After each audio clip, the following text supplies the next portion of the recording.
Tristeza não tem fim, felicidade sim.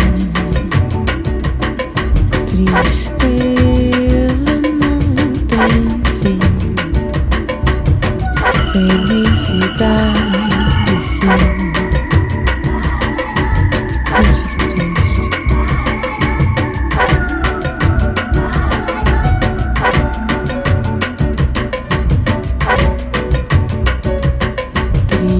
Tristeza não tem fim,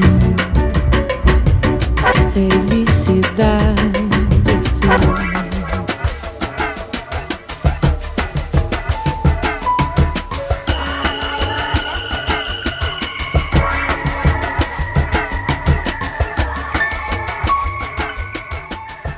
Tant qu'on y est, présentez-vous. Je me présente. Alors, Éric Migom, je suis flamand d'origine. J'adore la culture latin et ben voilà, déjà une faute. Mais je suis agréablement surpris de la rencontre avec quelqu'un qui est devenu un ami, le photographe Etienne Van Bellingen. Alors, présentez-vous également, s'il vous plaît. Je m'appelle Etienne Van Bellingen, je suis autodidacte photo. Voilà, c'est mon hobby, quoi, et c'est ma façon de rendre le clin d'œil que me font les gens de tous les jours, etc., les gens qui m'entourent. Le social, c'est ma façon de leur dire bonjour. Voilà, je fais des photos et je les représente. D'accord. Alors, cette exposition conjointe dans la galerie Ninette Guillot, ici à Braine-l'Alleud, comment est-elle née? D'où vient votre idée? L'idée, elle a démarré d'une façon très simple. C'est qu'on était tous les deux présents à l'inauguration il y a quelques mois de cette galerie. On s'est dit, tiens, pourquoi pas exposer ensemble, sans aucune connaissance l'un de l'autre par rapport à notre travaux. Mais on a eu envie de mélanger la photo et la peinture. Et dans votre cas, en tant que photographe, que pensez-vous d'une exposition avec un peintre, un graphiste pur?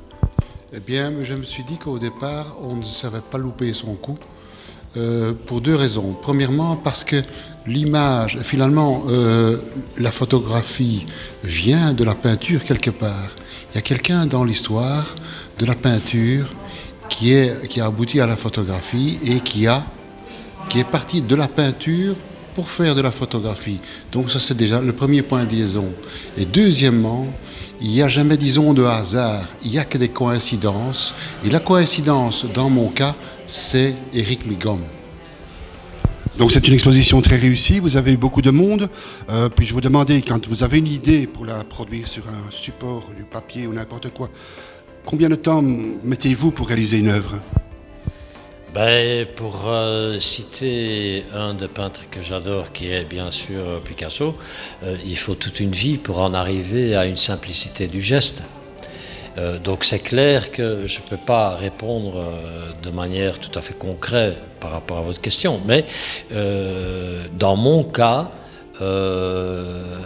je suis plutôt de nature spontanée, je dirais art brut poétique, et pour dire, une œuvre ne prend pas beaucoup plus que quelques instants. Et dans votre cas, est-ce que vous prenez du temps pour faire une recherche ou est-ce que vous saisissez l'instant présent? Je saisis habituellement l'instant présent, mais quelque part, il faut aller à son encontre. C'est comme quand on va dans une forêt, on voit des milliers et des milliers de feuilles. Mais il y a toujours une seule feuille qui va attirer votre attention. Et c'est le moment décisif, et c'est cette feuille-là, c'est cette photo-là que je choisis. Alors, votre exposition touche à sa fin. Quand exposez-vous la prochaine fois? Le plus tôt possible. Alors, c'est encore en gestation, mais on a un bagage d'idées dans dans le coffre, si je puis dire, quoi, et qui sont en réserve et qu'on tient bien au chaud et qu'on va gentiment décanter et on va mettre ça en œuvre. Et vous, Eric, la prochaine exposition, c'est pour quand? En fait, l'année 2013 a été une année pour moi remplie d'expositions. Ici, c'est la 4e et la 5e va se faire à Bruxelles, dans une galerie tenue à la chaussée de Charleroi qui s'appelle Art Company. Et donc, les œuvres qui viennent d'ici vont être transposées dans cette galerie bientôt. Et l'exposition est prévue, le vernissage est prévu pour le 14 novembre, donc c'est très proche. Est-ce que vous avez des coordonnées où on peut voir vos œuvres, un site web, une coordonnée d'un réseau social éventuel? Moi, je commence à publier sur Facebook. Donc, on s'est allé voir sur mon Facebook au nom de Étienne Van Bellingen. Et alors, mon adresse email, c'est robertetienne1944@skynet.be, pour ceux que ça intéresse. Il y a un site qui a été créé par le dessinateur Vincent Hénin il y a plusieurs années déjà de ça, qui est un site personnel, mais dont j'ai un petit peu laissé tomber parce que je trouvais qu'il y avait beaucoup moins de visites que dans les réseaux sociaux qui sont de l'ordre Facebook, dont je m'investis quand même beaucoup plus, qui est un site, une page publique, Eric Bigom peintre. Donc là, si vous allez visiter cette page-là, il y a à peu près 1000 tableaux à visiter, à voir. Ik zou u willen danken en nog proficiat. Je voudrais vous féliciter, encore félicitations. Merci beaucoup, merci pour votre venue en tout cas, merci pour l'interview. Et merci de l'interview.